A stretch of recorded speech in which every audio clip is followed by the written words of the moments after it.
Saw something last night I've never seen throughout. Okay. Oh, the Northern Lights. Yeah. Yeah, of course I'm in Mexico for that. It doesn't reach Congrats on here.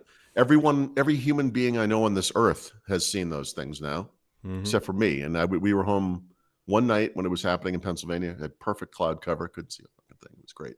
So yeah, there you go. So, me being me, Hmm. I am. There's two parts to this story, which are both great. At least in my brain, they're great. So, I knew this was happening because I saw the solar Yeah. storm, and they're like, "Hey, the likelihood of this happening," and I was like, "The weather looks good," or whatever. We didn't go anywhere because last time we did that, it was a disaster because everybody else went everywhere. Yeah, right. But little after 10, I walked out into my backyard, and I was like, "Kapow!" Yeah. Now, there's two pictures here.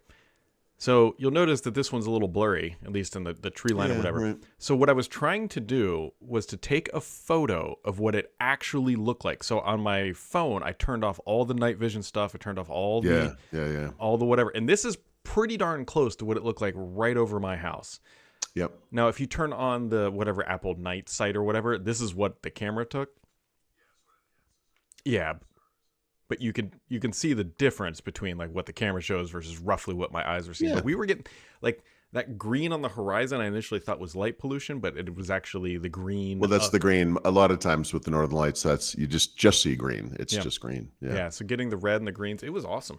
So I sent it's like 10:15 or whatever, and I started texting the other dads in the neighborhood. I'm like, get your kids and like get outside, like drag them out of bed. Like this is obviously we're in Cincinnati. This isn't something you see. So at my house, I just turned off all the lights, so I had the darkest or whatever, and people came over to my house, and we're just standing in the driveway in the front yard or whatever, looking at, and I could audibly hear my wife's eyes roll because one of the neighborhood moms goes, I haven't seen you, Brad, in a while, but I want to tell you, your grass looks so good. Paul, That's great.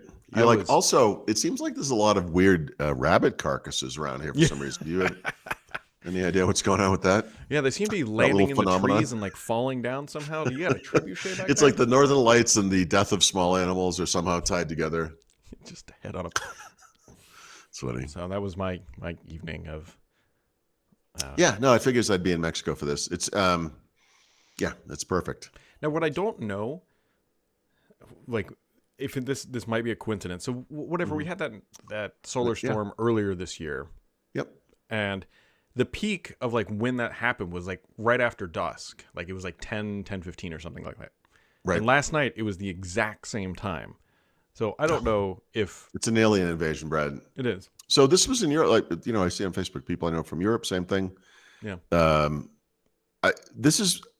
was thinking about this because in my entire life, this has never happened, right? And now in the past, 2 months or whatever, it's happened twice. So I don't know. But I mean, I often think of things like with my kids, especially my son, because of sports, but where these things never happened before. And then in his lifetime, they just happen and it's become normal. And it's weird to me. Like it's, I don't know. It's just, I don't know how to explain this because this is a natural phenomenon, obviously. Like I don't know what the explanation is here. So there is some explanation to this, mild.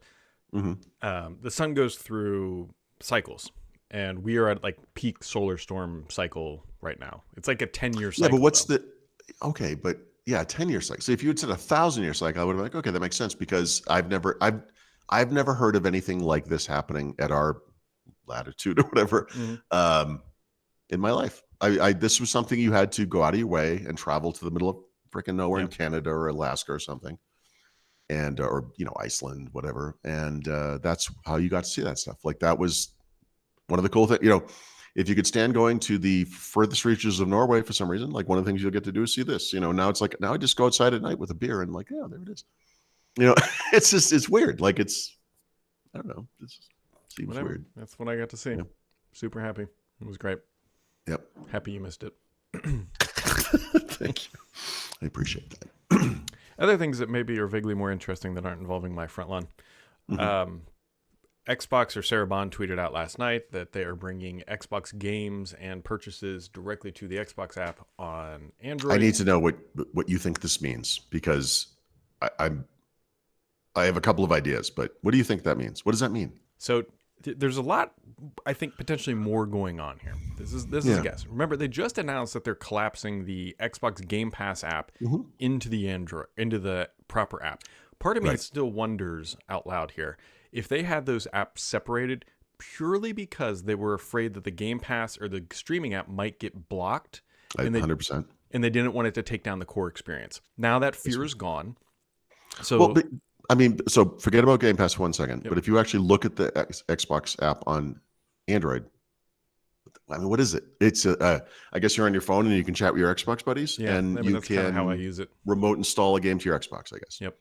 And so now you'll be able to at least buy games, which you could not do before. Buy games is the one thing. Yes. So from the phone, you'll be able to buy a game for your console. But what does it mean to play games on the phone? Like, what do you think that means? So I think this is the start of what Microsoft and Xbox really actually want, is that mobile game store experience within Xbox.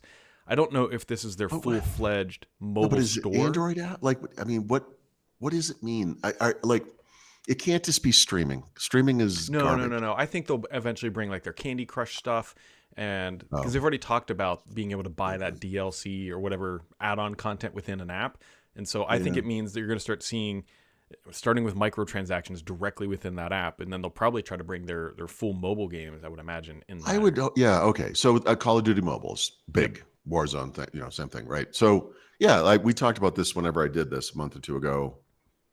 I looked into the state of kind of mobile gaming, and not mobile gaming like Candy Crush. I mean, like games, like real games, and like PC or console style of games. And it's light. It's kind of like better than the Mac, which is kind of a low bar, but not as good as console PC, right? So this is part of that. I mean, this is part of the whole Activision Blizzard story.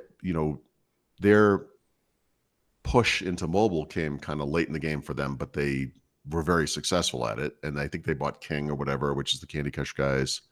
And then they saw great success with Call of Duty on mobile. Still do, right? And I think this is a place Microsoft could expand pretty greatly, actually. And it kind of stinks that Apple now, but Google and Apple are so locked down that this was just prohibitively expensive for these big kind of, like a Halo or whatever. Like there's modern phones are in many ways more powerful than typical modern PCs, right? And that will change, I guess. Now it's changing, but they're capable of playing incredible looking games. So yeah, I think this is a big area. I assume.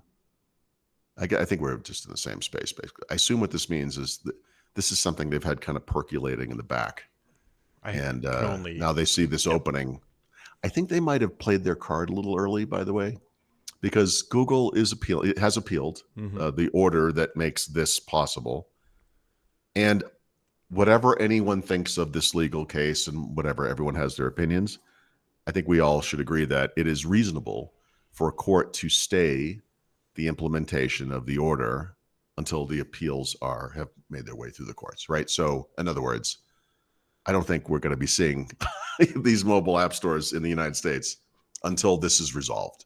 I think that's reasonable, even though I feel very strongly that Apple and Google both need to open up these app stores and lower their fees and all that stuff. Like, I very strongly feel about that, but also just from a legal perspective, it's reasonable, right, that this won't happen right away. So I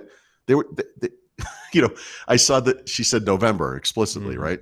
November is 3 weeks from now. It's not that far away. But it could also be 7, like November. You know how Microsoft is when they say a month, they mean the last day of the month. Oh no, I'm just saying. As I read that in my brain, it's like July, and I was like, okay, that's a reasonable time frame. And then I was writing it, and I said, wait a minute, wait. It's like the middle of October. Like, that's really soon. Which suggests, like you said, this is something they've been working toward for a while. They did say actually a couple of months ago they were working on some kind of a web app store thing, whatever, which is the thing you were alluding to, I guess. I don't know. This is it's an unfair amount of information. Like it's sort of like the Halo thing. They're like, hey, we're doing awesome stuff with Halo. Do you have a new game? No, we're working on 2. Yeah.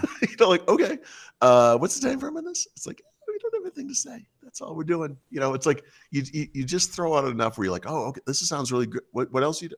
That's everything. So I'm curious. It's I'd love to.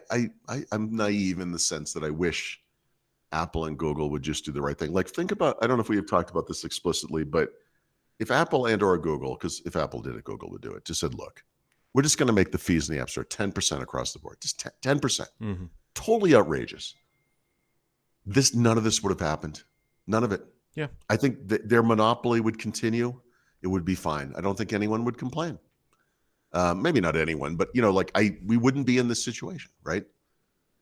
And if they were more reasonable to companies like Microsoft that wanted to do something that was exactly like what Netflix does, but for some reason Apple has to charge them because video games are nothing like streaming movies, and it's like, aren't they? I don't know. So, yeah. Here's the other calculus on that equation, though. Apple and Google both may have sat down and said, look, if we drop it to 10% or whatever, we're going to lose X amount of billions of dollars. Yeah. We can make a bet that, let's say we lose in court and they say we have to open up to third-party stores. The majority of customers are still just coming to our store and we can keep our same fee. Oh, by the way, that's absolutely going to happen. And that's the thing that there are people, I don't understand this opinion personally just as a human being, but there are people who kind of are always taking the side of these companies. like their economic necessity is greater than that of all the individuals that actually buy content and stuff. But okay, whatever. That's the thing. For all of the delaying and the pushing and the arguing and the legal action and blah blah blah, whatever, the truth is that when I can go on my iPhone and get apps from Bob's App Store, I'm going to Apple. Right. Yep. It's not going to be this dystopian. It is privacy focused. It is 30% tax. It's why you're there. It's why you're there. Like, you're not, look, because of the way the PC evolved over time, we don't have this precedent. So the mindset on PC for most people is I go to the web, I go to google.com/Chrome or whatever, and that's how I get that thing. I don't go to the Microsoft store, but that's just an artifact of history. The way mobile has gone with iPhone and Android is we go to that app store to get at. That's what we do. And I know it's important for Apple to ensure that, web apps don't take off in any meaningful way because that undercuts that store and blah, blah, blah, whatever. I get it. But we're trained now like little lemmings. Like, we're going to, all of us, people, just by and large, like you said, they're going to go to that app store. They're not going to install Epic's thing. They're not, some people will, but that's like saying, what percentage of people on the PC where this is normal install Steam or Epic or whatever, I'm sure there's a GOG launch or whatever. I mean, some, but not the majority. Not billions of dollars worth. No, I mean, well, maybe low billion, but it's not compared to what they're making, Apple is on the App Store broadly and all this. Come on, this is such a, I don't know, it's so overblown, but why not protect the revenues as long as you can? I mean, they can afford to, hold up the legal challenges and let the 30% roll in as long as it can. I mean, it's a App stores. It's are a known good strategy. You really got to pick the premium. Yes. Yeah, Epic is like a rabbit. You just got to kill it.